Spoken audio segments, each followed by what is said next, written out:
Hi viewers, ಇವತ್ತು ನಾವು ಈ ಡೊಣ್ಣು ಮೆಣಸಿನ್ಕಾಯಿ ಅಥವಾ ದಪ್ಪ ಮೆಣಸಿನ್ಕಾಯಿ ಪಲ್ಯ ಮಾಡೋಣ. ಇದಕ್ಕೆ ಟೊಮೆಟೊ, ಈರುಳ್ಳಿ, ಸ್ವಲ್ಪ ಪುದೀನ, ಕೊತ್ತಂಬರಿ, ಹಾಗೆ ಕೊಬ್ಬರಿ, ಒಂದು ಸ್ವಲ್ಪ ಕರಿಬೇವಿನ ಸೊಪ್ಪನ್ನು ಇಟ್ಕೊಂಡಿದ್ದೀನಿ. ನಾನು ಕೊಬ್ಬರಿ ಮತ್ತು ಪುದೀನ ಮತ್ತು ಕೊತ್ತಂಬರಿ ಸೊಪ್ಪನ್ನು ನಾನು ಮಿಕ್ಸಿ ಮಾಡ್ಕೊಳ್ತೀನಿ. ಹಾಗೆ ನೀವು ಬೇಕಾದರೆ ಈರುಳ್ಳಿ, ಟೊಮೆಟೊ ಇದನ್ನು ಕೂಡ ಪೇಸ್ಟ್ ಮಾಡಿ ಹಾಕ್ಕೋಬೋದು. ನಾನು ಈರುಳ್ಳಿನ ಇಲ್ಲಿ ಕಟ್ ಮಾಡಿ ಒಗ್ಗರಣೆಗೆ ಹಾಕ್ಕೊಳ್ತೀನಿ. ಟೊಮೆಟೊ ಮಾತ್ರ ನಾನು ಮಿಕ್ಸಿ ಜಾರ್ಗೆ ಹಾಕ್ಕೊಂಡು ಅದನ್ನು ಪ್ಯೂರಿ ಮಾಡಿ ಹಾಕ್ತೀನಿ. ಈಗ ಇಲ್ಲಿ ಕೊಬ್ಬರಿ ಹಾಗೆ ಸ್ವಲ್ಪ ಪುದೀನ ಸೊಪ್ಪು ಹಾಗೆ ಕೊತ್ತಂಬರಿ ಸೊಪ್ಪನ್ನು ನಾನು ಮಿಕ್ಸಿ ಮಾಡ್ಕೊಳ್ತೀನಿ. ಈಗ ಇಲ್ಲಿ ಈ ಡೊಣ್ಣು ಮೆಣಸಿನ್ಕಾಯಿ ಅಂದರೆ ಕ್ಯಾಪ್ಸಿಕಮ್ ಬರುತ್ತಲ್ವ, ಅದಲ್ಲ, ಇದು ಸ್ವಲ್ಪ ಚಿಕ್ಕದಾಗಿ ಬರುತ್ತೆ. ಇದನ್ನು ದಪ್ಪ ಮೆಣಸಿನ್ಕಾಯಿ, ಡೊಣ್ಣು ಮೆಣಸಿನ್ಕಾಯಿ ಅಂತೆಲ್ಲ ಉತ್ತರ ಕರ್ನಾಟಕದಲ್ಲಿ ಕರೀತಾರೆ. ಇದರ ತುಂಬನ್ನು ಕಟ್ ಮಾಡಿ ತೆಗೆದು ಈ ರೀತಿ ಇದನ್ನು ಕಟ್ ಮಾಡ್ಕೊಳ್ಳೋದು. ಇದರ ಎಣ್ಣೆಗಾಯಿ ಕೂಡ ಮಾಡ್ತಾರೆ. ಈ ರೀತಿ 4 ಭಾಗ ಮಾಡಿ ಎಣ್ಣೆಗಾಯಿ ಮಾಡ್ತಾರೆ. ಆದರೆ ನಾನು ಈ ರೀತಿ ಹೋಳು ಮಾಡಿ ಇಲ್ಲಿ ಹೆಚ್ಕೊಳ್ತಾ ಇದ್ದೀನಿ. ಸುಮ್ಮನೆ ಇದನ್ನು ಕೊರೆದ್ಬಿಟ್ಟು ಕೂಡ ಪಲ್ಯ ಮಾಡ್ಕೊಳ್ತಾರೆ. ಆದರೆ ನಾನಿಲ್ಲಿ 4 ಭಾಗ ಮಾಡಿ ಹೆಚ್ಕೊಳ್ತಾ ಇದ್ದೀನಿ. ಈ ರೀತಿ ಹೆಚ್ಚಿದ ಮೇಲೆ ಈ ದಿಂಡು ಇರುತ್ತಲ್ವ, ಈ ದಿಂಡಿನ ಜೊತೆನೇ ಇದರ ಬೀಜ ಇರುತ್ತೆ. ಈ ರೀತಿ ಅದನ್ನು ತೆಗೆದು ಕೂಡ ಪಲ್ಯ ಮಾಡ್ತಾರೆ. ಬಟ್ ನಾನಿಲ್ಲಿ ಅದು ಯಾವುದನ್ನು ಬಿಡಿಸ್ತಾ ಇಲ್ಲ. ಈ ರೀತಿ ಹೆಚ್ಚಿ ಇಟ್ಕೊಂಡಿದ್ದೀನಿ. ಹಾಗೆ ಗ್ಯಾಸ್ ಮೇಲೆ ಒಂದು ಬಾಣಲಿನ ಇಟ್ಬಿಟ್ಟು ಈಗ ಇದನ್ನೆಲ್ಲ ಚೆನ್ನಾಗಿ ಹುರ್ಕೊಳ್ತೀನಿ.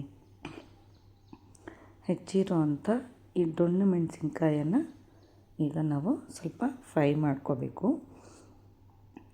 ಇದನ್ನು ಫ್ರೈ ಮಾಡ್ಕೊಳ್ಳೋವಾಗ ಇದಕ್ಕೆ ಕೆಲವೊಬ್ಬರು ಎಣ್ಣೆ ಕೂಡ ಬಳಸ್ಕೊಳ್ತಾರೆ. ಆದರೆ ತುಂಬ ಅಂದರೆ ಈ ಘಾಟ್ ಸ್ಮೆಲ್ಲು ಅಂತಾರಲ್ವ, ಆ ಥರ ಬರುತ್ತೆ. ಅಂದರೆ ಈ ಹಸಿಮೆಣಸಿನ್ಕಾಯಿ ಎಲ್ಲ ಹುರಿಯುವಾಗ ಆಗುತ್ತಲ್ವ, ಆ ರೀತಿ. ಅದಕ್ಕೆ ನಾನಿಲ್ಲಿ ಎಣ್ಣೆನ ಬಳಸ್ತೇನೆ ಇದನ್ನು ಈ ರೀತಿ ಚೆನ್ನಾಗಿ ಹುರಿತಾ ಇದ್ದೀನಿ. ನೀವು ಬೇಕಾದರೆ ಎಣ್ಣೆ ಹಾಕಿ ಕೂಡ ಹುರಿಬೋದು. ನೋಡಿ, ಈಗ ಇದು ಈ ರೀತಿ ಇಷ್ಟ ಆದರೆ ಸಾಕು. ತೀರಾ ಕಪ್ಪಗಾಗಬೇಕು ಅಂತ ಏನೂ ಇಲ್ಲ. ಇಷ್ಟು ಹುರಿದು ಇದನ್ನು ಈಗ ನಾನು ಬೇರೆ ತಟ್ಟೆಗೆ ತೆಗೆದು ಇಟ್ಕೊಳ್ತಾ ಇದ್ದೀನಿ. ಅಂದರೆ ಪುನಃ ನಾನು ಇದೇ ಬಾಣಲಿನ ಬಳಸೋದ್ರಿಂದ ಈ ರೀತಿ ತಟ್ಟೆಗೆ ತೆಗೆದು ಇಟ್ಕೊಳ್ತಾ ಇದ್ದೀನಿ. ಈಗ ಇದೇ ಬಾಣಲಿಗೆ ನಾನು ಒಂದು 4ರಿಂದ 5 ಸ್ಪೂನಷ್ಟು ಎಣ್ಣೆನ ಹಾಕ್ಕೊಳ್ತಾ ಇದ್ದೀನಿ. ಸ್ವಲ್ಪ ಇದಕ್ಕೆ ಎಣ್ಣೆನ ಜಾಸ್ತಿನೇ ಬಳಸ್ತೀವಿ.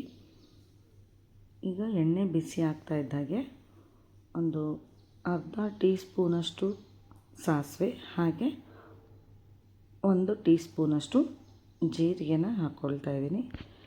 ಇದು ಸ್ವಲ್ಪ ಸಿಡಿದ ಮೇಲೆ ಈಗ ಇದಕ್ಕೆ ಹೆಚ್ಚಿ ಇಟ್ಟಂಥ ಈರುಳ್ಳಿನ ಹಾಕ್ಕೊಳ್ತಾ ಇದ್ದೀನಿ. ತೀರಾ ಸಣ್ಣಗೆ ಕೂಡ ಹೆಚ್ಚಿ ಹಾಕ್ಕೋಬೋದು. ನಾನು ಒಂದು ಸ್ವಲ್ಪ ಮೀಡಿಯಮ್ ಸೈಜಲ್ಲಿ ಹೆಚ್ಚಿಬಿಟ್ಟು ಈರುಳ್ಳಿನ ಹಾಕ್ಕೊಳ್ತಾ ಇದ್ದೀನಿ. ಹಾಗೆ 1-2 ಕಡ್ಡಿ ಕರಿಬೇವಿನ ಸೊಪ್ಪನ್ನು ಹಾಕ್ಕೊಳ್ತಾ ಇದ್ದೀನಿ. ಈರುಳ್ಳಿ ಸ್ವಲ್ಪ ಹೊಂಬಣ್ಣ ಬರೋವರೆಗೂ ಈಗ ಈರುಳ್ಳಿನ ಚೆನ್ನಾಗಿ ಬೇಯಿಸ್ಕೋಬೇಕು. ನೀವು ಈ ರೀತಿ ಹೆಚ್ಚಿ ಹಾಕೋದಕ್ಕಾಗಲ್ಲ ಅನ್ನೋದಾದರೆ ನೀವು ಈರುಳ್ಳಿ ಕೂಡ ಪೇಸ್ಟ್ ಮಾಡಿ ಹಾಕ್ಕೋಬೋದು. ಅದು ಕೂಡ ತುಂಬ ಚೆನ್ನಾಗಿರುತ್ತೆ.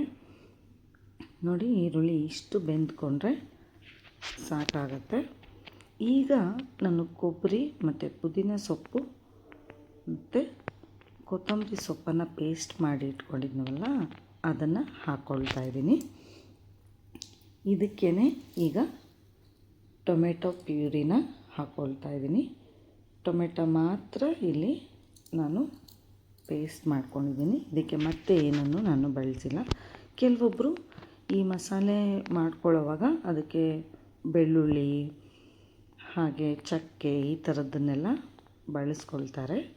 ನಾನಿಲ್ಲಿ ಬರೀ ಕೊಬ್ಬರಿ, ಪುದೀನ ಸೊಪ್ಪು, ಕೊತ್ತಂಬರಿ ಸೊಪ್ಪನ್ನು ಮಾತ್ರ ಮಿಕ್ಸಿ ಮಾಡ್ಕೊಂಡಿದ್ದೀನಿ. ಇದೆಲ್ಲವೂ ಚೆನ್ನಾಗಿ ಈಗ ಹೊಂದ್ಕೋಬೇಕು. ಪೂರ್ತಿ ಡ್ರೈ ಆಗಬೇಕು ಅಂತ ಏನೂ ಇಲ್ಲ. ಈ ರೀತಿ ಕುದಿ ಬಂದರೆ ಸಾಕು. ಇದಕ್ಕೆ ಒಂದು ಅರ್ಧ ಟೀ ಸ್ಪೂನಷ್ಟು ಅರಿಶಿಣದ ಪುಡಿ ಹಾಕ್ಕೊಳ್ತಾ ಇದ್ದೀನಿ. ಇದಕ್ಕೆ ನೀವು ಕಲರ್ ಬೇಕು ಅನ್ನೋದಾದರೆ ಅಚ್ಚ ಖಾರದ ಪುಡಿ ಕೂಡ ಹಾಕ್ಕೋಬೋದು. ನಾನಿಲ್ಲಿ ಬೇರೆ ಯಾವ ಖಾರನೂ ಬಳಸ್ತಾ ಇಲ್ಲ. ಯಾವ ಕಾರಣಕ್ಕೆ ಅಂದರೆ ಅದು ತುಂಬ ಖಾರವಾಗಿರುತ್ತೆ. ದೊಣ್ಣೆ ಮೆಣಸಿನ್ಕಾಯಿ ಅಥವಾ ದಪ್ಪ ಮೆಣಸಿನ್ಕಾಯಿ, ರುಚಿಗೆ ತಕ್ಕಷ್ಟು ಉಪ್ಪು, ಹಾಗೆ ಒಂದು ಸ್ವಲ್ಪ ಬೆಲ್ಲನ ಬಳಸ್ತಾ ಇದ್ದೀನಿ. ಖಾರ ತುಂಬ ಇರೋ ಕಾರಣ ಸ್ವಲ್ಪ ಬೆಲ್ಲನ ಬಳಸಿದರೆ ಇದು ಟೇಸ್ಟು ಕೊಡುತ್ತೆ, ಸ್ವಲ್ಪ ಖಾರ ತಗ್ಗಿಸುತ್ತೆ ಅನ್ನೋ ಕಾರಣಕ್ಕೆ ಬೆಲ್ಲನ ಸ್ವಲ್ಪ ಈ ರೀತಿ ಮ್ಯಾಶ್ ಮಾಡ್ಕೊಳ್ತಾ ಇದ್ದೀನಿ.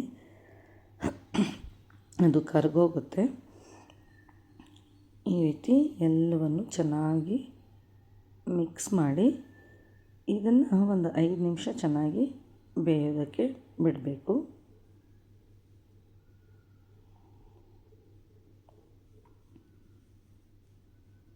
ಇದು ಈ ರೀತಿ ಬೆಂದ ಮೇಲೆ ನಾವು ಮುಂಚೆನೇ ಹುರಿದು ಇಟ್ಟಂಥ ಕ್ಯಾಪ್ಸಿಕಮ್ಮು ಅಥವಾ ದೊಣ್ಣೆ ಮೆಣಸಿನ್ಕಾಯಿನ ಹಾಕೋಣ. ಹಾಗೆ ಸ್ವಲ್ಪ ಈ ಮಸಾಲೆ ಎಲ್ಲ ಸ್ವಲ್ಪ ಗಟ್ಟಿಯಾಗಿರೋದ್ರಿಂದ ನಾನು ಮಿಕ್ಸಿ ಜಾರನ್ನು ತೊಳೆದ್ಬಿಟ್ಟು ಆ ನೀರನ್ನು ಕೂಡ ಹಾಕ್ಕೊಳ್ತಾ ಇದ್ದೀನಿ. ಇದೆಲ್ಲವನ್ನು ಚೆನ್ನಾಗಿ ಮಿಕ್ಸ್ ಮಾಡ್ಕೋಬೇಕು. ನೋಡಿ, ನಿಮಗೆ ಸ್ವಲ್ಪ ಇದು ಇನ್ನೂ ಸ್ವಲ್ಪ ಗ್ರೇವಿ ಥರ ಬೇಕು ಅಂದರೆ ನೀವು ಕೊಬ್ಬರಿನ ಇನ್ನೂ ಸ್ವಲ್ಪ ಜಾಸ್ತಿ ಬಳಸ್ಕೋಬೋದು. ನಾನು ಇನ್ನೂ ಒಂದು ಸ್ವಲ್ಪ ನೀರನ್ನು ಹಾಕಿಬಿಟ್ಟು ಇದನ್ನು ಒಂದು 5ರಿಂದ 7 ನಿಮಿಷ ಬೇಯೋದಕ್ಕೆ ಬಿಟ್ಟಿದ್ದೀನಿ. ನೋಡಿ, ಈಗ ಚೆನ್ನಾಗಿ ಬೆಂದ್ಕೊಂಡಿದೆ. ಇಷ್ಟ ಅಂದರೆ ಈ ಪಲ್ಯ ರೆಡಿ. ಇದನ್ನು ನೀವು ಚಪಾತಿ, ರೋಟಿ ಅಥವಾ ರೈಸ್ ಜೊತೆ ಕೂಡ ಬಳಸ್ಕೋಬೋದು. ತುಂಬ ಖಾರ ಇರೋ ಕಾರಣ ನೀವು ಇದನ್ನು ಬರೀ ರೈಸ್ ಜೊತೆ ಕೂಡ ಬಳಸ್ಕೋಬೋದು. ಇನ್ನೂ ಒಂದು ಸ್ವಲ್ಪ ನೀರಿನ ಕ್ವಾಂಟಿಟಿನ ಜಾಸ್ತಿ ಮಾಡಿ ಅಥವಾ ಮಸಾಲೆನ ಸ್ವಲ್ಪ ಜಾಸ್ತಿ ಮಾಡಿ ರೈಸ್ಗೂ ಕೂಡ ಸೈಡ್ ಡಿಶ್ ಆಗಿ ಬಳಸ್ಬೋದು. ಈ ಥರದ ಕ್ಯಾಪ್ಸಿಕಮ್ಮು ಅಥವಾ ದಪ್ಪ ಮೆಣಸಿನ್ಕಾಯಿ ನಿಮಗೆ ಸಿಕ್ಕರೆ ಇದನ್ನು ಮಾಡಿ ನೋಡಿ, ಹೇಗಾಗಿದೆ ಅಂತ ತಿಳಿಸಿ. Thank you.